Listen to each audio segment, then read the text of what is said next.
Halo Libra, selamat datang dan terima kasih sudah mampir. Semoga kamu dalam keadaan sehat.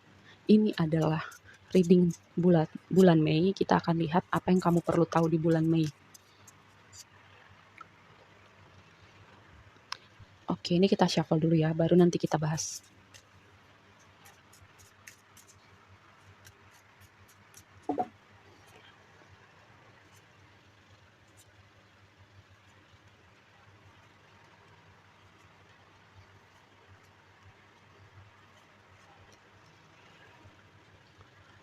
Oke, aku melihat gini, ada tema tentang pergerakan, ada tema menyusun strategi, ada juga gini, lari dari kenyataan, denial, atau kamu nggak menemukan lagi kebahagiaan kamu di suatu tempat, kamu memilih untuk move on dan berusaha menemukan kembali bahagia itu atau sesuatu yang fulfilling buat kamu di tempat lain ya.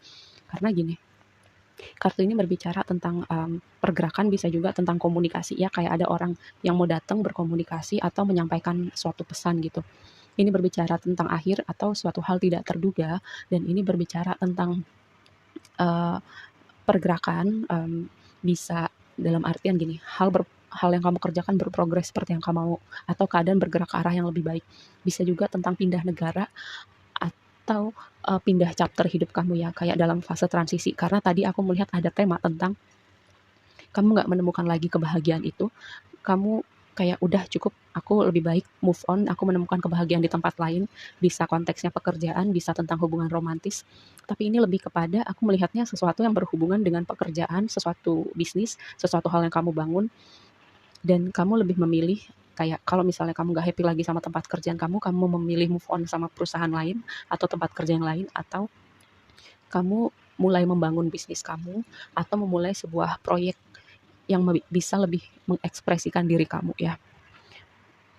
Karena gini, di sini Three of Pentacles ya. Three of Pentacles itu kan biasanya berbicara tentang pekerjaan, kolaborasi, kompromi, kerjasama. Tapi kartu ini nih di sini kayak dia terhubungnya sama Eight of Cups, di sini Chariot, dan di sini King of Wands. King of Wands itu aku selalu bilang ya, orang yang menyukai pekerjaannya, orang yang kalau nggak bisnis sendiri, dia bekerja dalam bidang yang dia sukain gitu ya. Dan dia suka melakukan sesuatu hal dengan caranya dia, karena dia sangat kompeten. Dia orang tuh nyariin dia biasanya ya, orang tuh nyariin dia karena kompetensinya dia. Dan di sini tema besarnya adalah Ace of Wands. Ace of Wands itu pertama awalan baru untuk pekerjaan, untuk kreativitas, dan ada sesuatu yang spiritual ya sifatnya dengan Ace of Wands gini, kayak kamu mendapat inspirasi, kayak mendapat pencerahan, atau kayak ada sesuatu yang berbicara di hati kamu.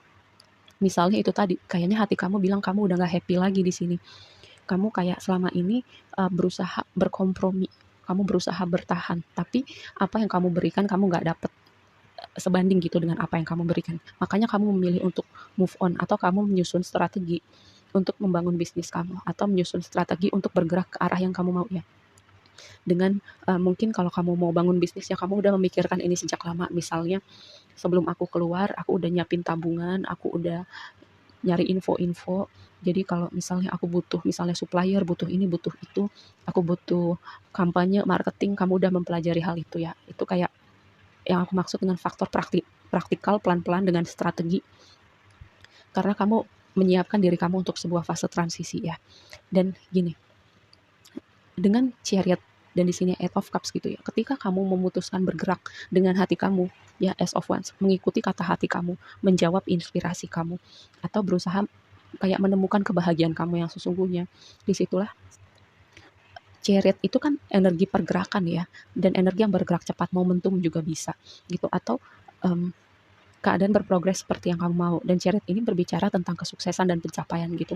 Ketika kamu memutuskan untuk bergerak, untuk move on, atau menjawab panggilan hati kamu, di situ keadaan bergerak dan berpihak pada kamu ya. Dan kalau berbicara selain konteks bisnis, transisi hidup kamu akan bergerak ke arah yang lebih baik. Oke, mari kita bahas lebih lanjut. Karena mungkin di sini sebagian dari kamu ya, kamu memilih untuk bertahan pada situasi ini, misalnya pekerjaan, misalnya sebuah hubungan, atau apapun ini, kamu bertahan dalam situasi ini karena pertama zona nyaman, karena pertama nggak enakan, yang kedua nggak enakan, zona nyaman, atau kamu kayak apa ya, berusaha menyenangkan orang-orang tertentu, tapi itu lama kelamaan menguras hati kamu gitu, menguras energi kamu. Terus ada satu titik di mana di sini ada momen pencerahan, kamu mendapat, oh iya kayaknya aku nggak bisa kayak gini terus. Dan juga ada sesuatu yang berbicara di hati kamu ya. Mungkin ini bukan buat semuanya, karena aku bilang tadi ada sesuatu yang spiritual dengan Ace of Wands di sini. Gak cuma tentang inspirasi atau kreativitas, lebih kepada mengikuti panggilan kamu, sesuatu yang memanggil-manggil di hati kamu.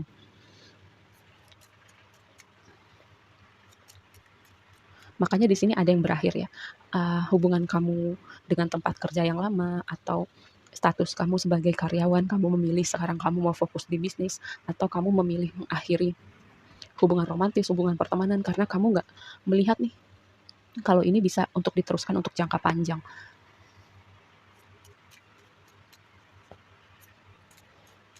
Dan aku melihat ya, energi pergerakan yang sangat signifikan, progresi, transformasi, perpindahan chapter hidup, perpindahan keadaan ke arah yang lebih menyenangkan, lebih positif, atau sesuai dengan ekspektasi kamu.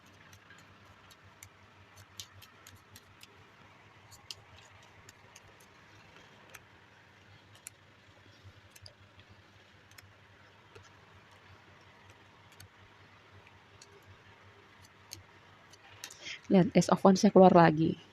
Dan di deret yang sama, lihat ya. Dan tadi aku bilang, ada sesuatu yang spiritual dengan Ace of Wands.